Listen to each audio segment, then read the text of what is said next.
Como seguramente muchos de ustedes saben, el jueves el presidente habló en el American Business Forum en Miami, como lo extraño a Ricardo Ford, ante una audiencia de millonarios que lo celebraban en cada cosa que decía. Y volvió con el hit que más le gusta tocar al presidente cuando tiene una audiencia de millonarios y en el exterior, que es la de que el capitalismo completamente desregulado en su grado extremo y más deseable de libertad, ¿no? Eso es lo que el presidente brega. Un capitalismo completamente desregulado y que es el grado extremo y más deseable de libertad. Y que todo aquel que plantee cualquier otro tipo de capitalismo, cualquiera que tenga distintos niveles de intervención estatal, no importa cuánto, es un comunista. Y el comunista, hablando de eso, estrella de esta semana fue el electo alcalde de la ciudad de New York. Yo no le digo Nueva York, le digo New York. Zoran Mavdani. Obviamente, el presidente argentino, por supuesto, que frente a esa audiencia de millonarios en Miami, le dedicó unas palabras a Mavdani.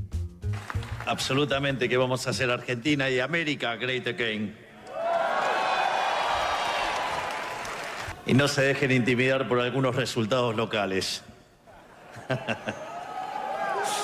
Me mata la risita de él y de los que están de fondo. No se dejen intimidar. Es importante esto, si lo pensamos un poquito. Les dijo esto a los millonarios que lo aplaudían. Piensen ustedes que, entre otras cosas, Mavdani prometió en su campaña la construcción de 200.000 nuevas viviendas, hacer gratuito el transporte público, ofrecer cuidado de chicos gratuito para las familias con hijos de menos de 5 años y también crear almacenes estatales por barrios para competir con los privados y bajar los precios de los alimentos. Bueno, la pregunta inmediata a esto es, ¿cómo piensa hacer todo esto Mavdani? ¿Cómo piensa financiarlo? Bueno, lo explicitó durante toda la campaña, persiguiendo la evasión fiscal y terminando con las exenciones fiscales de las que los ricos se aprovechan y que muchas veces les permiten terminar pagando menos impuestos que un trabajador común, porque literalmente termina pasando eso. Vos pagás menos impuestos en Argentina a nivel personal, pagás más impuestos a nivel personal que Marcos Galperín, que igual también tiene sede fiscal en Uruguay, así que tiene sentido. Pero bueno, más allá de eso, volvamos. En el discurso en el que celebró su victoria, Mavdani les dijo directamente a los multimegamillonarios neoyorquinos lo siguiente. Como ha ocurrido tan a menudo, la clase de millonarios han creído que $30 la hora, que los que ganan $20 la hora son sus enemigos. Quieren que la gente luche entre sí para que sigamos del trabajo que tenemos que hacer de un sistema que lleva mucho tiempo roto. Nos negamos a que ellos dicten las reglas del juego. Quedémonos con esto último, ¿no? Nos negamos, dice Mavdani, a dejar que sigan dictando las reglas del juego. A esto es a lo que claramente Milei llama intimidación. Por eso utilizó esa palabra. Pero lo de Mavdani es inspirador justamente porque es excepcional en este momento del mundo. Lamentablemente, si hay un rasgo característico de este tiempo histórico, es que justamente los ricos no se sienten intimidados. En ningún lugar del mundo se sienten intimidados. O no sé si en ningún lugar del mundo, en la mayoría. Porque pienso en el dueño de Alibaba en China, que tuvo algún problema con el Partido Comunista Chino y después recapacitó. Pero sacando ese tipo de ejemplos, en general, el rasgo característico de este tiempo histórico es que los ricos no se sienten intimidados, bajo ningún punto de vista. Los ricos no tienen miedo actualmente. Más bien diría yo todo lo contrario.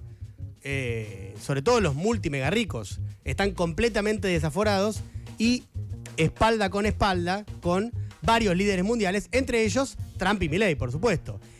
Esto último, esta asociación entre líderes mundiales y mega ricos, es el eje central del último libro de Giuliano da Empoli. Giuliano da Empoli, ustedes lo conocerán porque en esta radio lo hemos comentado mucho, a partir de 1, su novela El Mago del Kremlin, muy recomendable, 2, su ensayo Los Ingenieros del Caos. Ahora acaba de publicar La Hora de los Depredadores. ¿Qué dice ahí? Da Empoli señala que hoy la tendencia mundial es que el poder político lo tienen autócratas desacomplejados, a los que llama borgianos, a estos autócratas desacomplejados. Los llama borgianos porque retoma la idea del príncipe de Maquiavelo, que se inspiró en el político desacomplejado por antonomasia, que es César Borgia.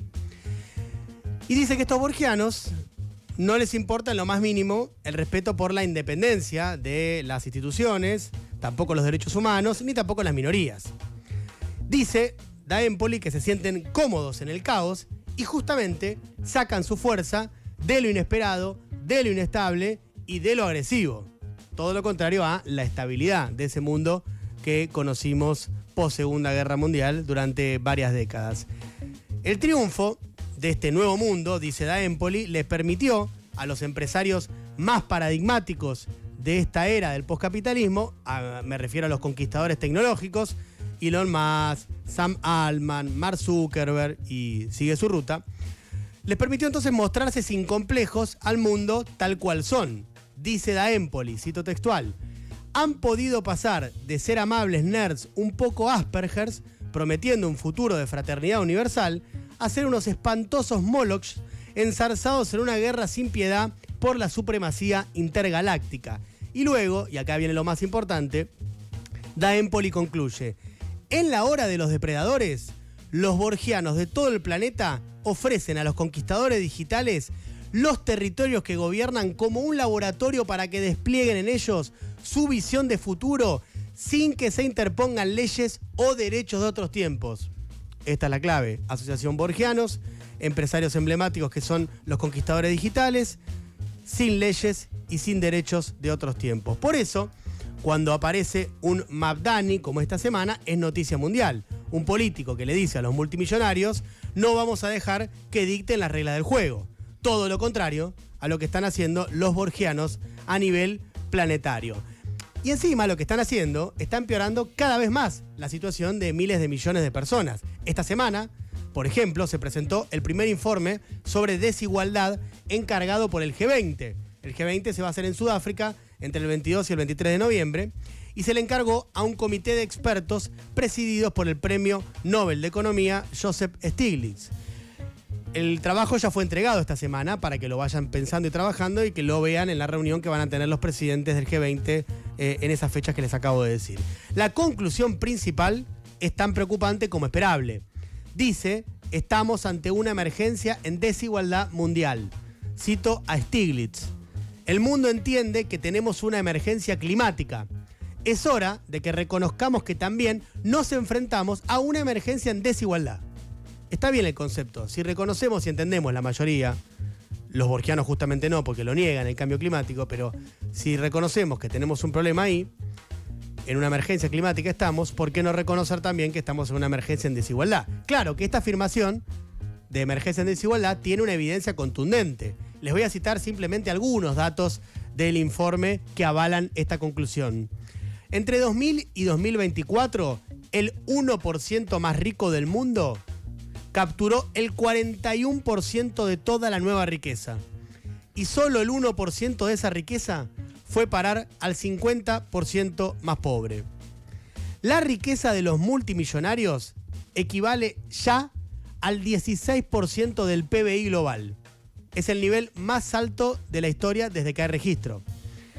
A la par, 2.300 millones de personas, algo así como el 25% de la población mundial, se enfrentan a inseguridad alimentaria moderada o grave. Es decir, 1 de cada 4 personas se ve obligada a saltarse comidas con regularidad.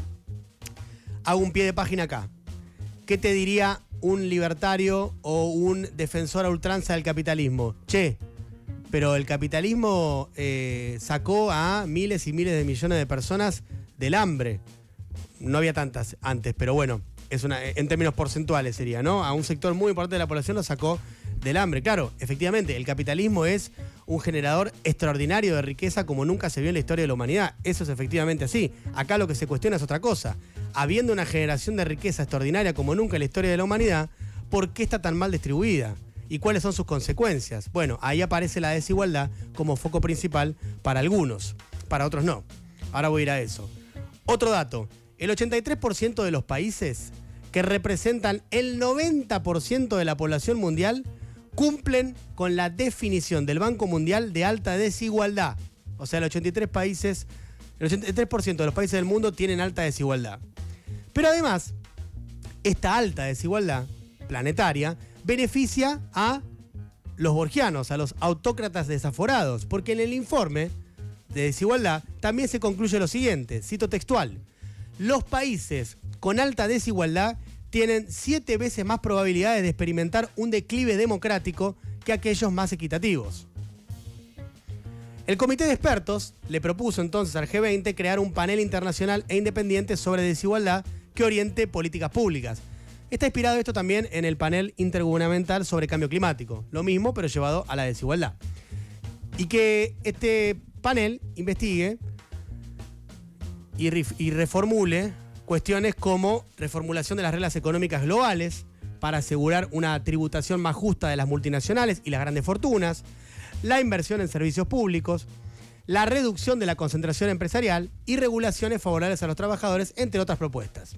Ahora, el gran problema es que mientras los borgianos manejen el mundo, o gran parte del mundo, o gran parte de Occidente, nada de esto va a pasar, porque para ellos, para los neoliberales / libertarios, la desigualdad no es algo malo. Es más, la desigualdad es algo deseable. En términos teóricos, estoy hablando. Porque aseguran ellos que generan competencias que permiten que los mejores se destaquen y que cualquier cosa que combata la desigualdad viola ese principio de incentivos y de la libertad de los talentos. Esto es lo que piensan. Por supuesto que esto es contrario a toda evidencia científica, que claramente demuestra que solo a través de la intervención estatal se generan condiciones, oportunidades y resultados que conducen a que esa libertad se pueda expresar como tal para todos. Son dos concepciones distintas de libertad, ¿no? Uno, me parece, los borgianos, neoliberales o como quieran llamarle, es una libertad para pocos, es decir, para los que tienen guita y son poderosos, y otra es una intención de libertad más extendida a partir de igualación de oportunidades, condiciones y luego resultados. Lo que los borgianos buscan, en realidad, es justamente esto, la libertad total de los poderosos para hacer lo que les plazca y tener el control total del partido que estamos jugando. Que nunca, jamás se sientan intimidados, que nunca tengan miedo a perder algo. Ahora, este avance de estas expresiones políticas ha sido posible porque las fuerzas políticas que antes representaban a los laburantes, de una u otra manera los han abandonado. O no los han tenido en el foco central de sus políticas, ya sea por decisión o por inoperancia, o por una combinación. Ya sean los laboristas en el Reino Unido, recuerden la célebre, genial frase de Margaret Thatcher cuando le preguntan cuál fue su mayor legado y dijo Tony Blair y el nuevo laborismo, espectacular. Ya sean los demócratas en Estados Unidos, que desde la década del 80, principio del 90, claramente dejaron de representar a quienes representaban históricamente, o también, ¿por qué no?, el peronismo en su reciente experiencia del Frente de Todos. Esto es lo que también dice tanto Da Empoli en su libro como Mamdani en su discurso de victoria. Da Empoli dice, cito textual, estos políticos se postraron ante los nuevos amos, no solo en Estados Unidos, sino en el mundo entero. Creían que su sumisión los salvaría, pero no ha sido así. Creían que su sumisión los salvaría, pero no ha sido así.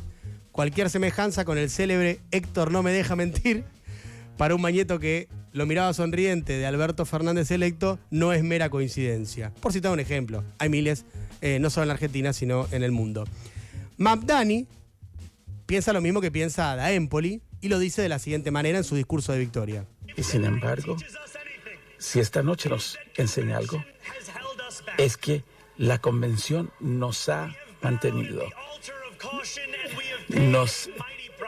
Hemos pagado un precio muy alto por estar en el altar de la cautela. Demasiadas personas no se reconocen en nuestro partido y demasiados han ido hacia la derecha para encontrar respuestas porque se han sentido rezagados. Vamos a dejar la mediocridad en el pasado. Ya nunca más vamos a tener que abrir un libro de historia para mostrar que los demócratas pueden atreverse a ser grandes.